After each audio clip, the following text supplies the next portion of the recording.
হ্যাঁ, এটা কি অবস্থা? এদিকে আসেন। কি এটা, কি সমস্যা হচ্ছে আপনার? একটু সামনে আসেন। যে আপনার যে পুরা এলাকা মানুষের শরীর নাকে মুখে যেই পুরা হচ্ছে, ক্ষতি হচ্ছে, অ্যালার্জির সমস্যা বা মানুষের অনেক সময় শ্বাস প্রশ্বাসের সমস্যা এগুলোর কারণে। এগুলোর কারণে, হ্যাঁ।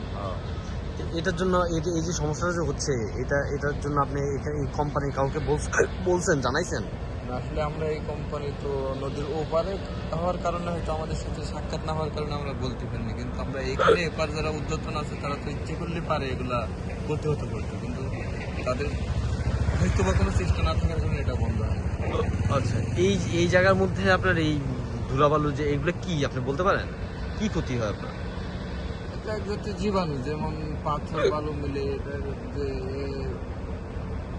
মানুষের শরীরে অনেক সময় চুলকানি, ঘাও পাশা, শ্বাস নিতে শ্বাস নিঃশ্বাসের তো অবশ্যই কষ্ট। এতে না? প্রশ্বাসে যখন বায়ু বাতাসটা যখন আপনার ঘন হয়, এটা নাক মুখে যাবে এই ধুলাটা, যাওয়ার কারণে শ্বাস প্রশ্বাসের কষ্ট। এটা কতক্ষণ চলে প্রতিদিন?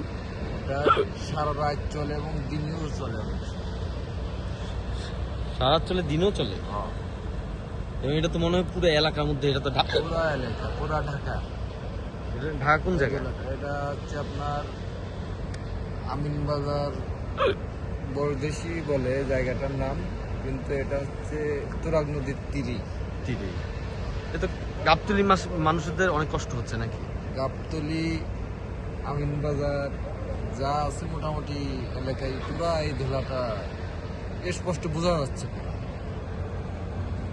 হয়তো দিনে অতটা দেখা না গেলেও রাইতে স্পষ্ট বোঝা যায়।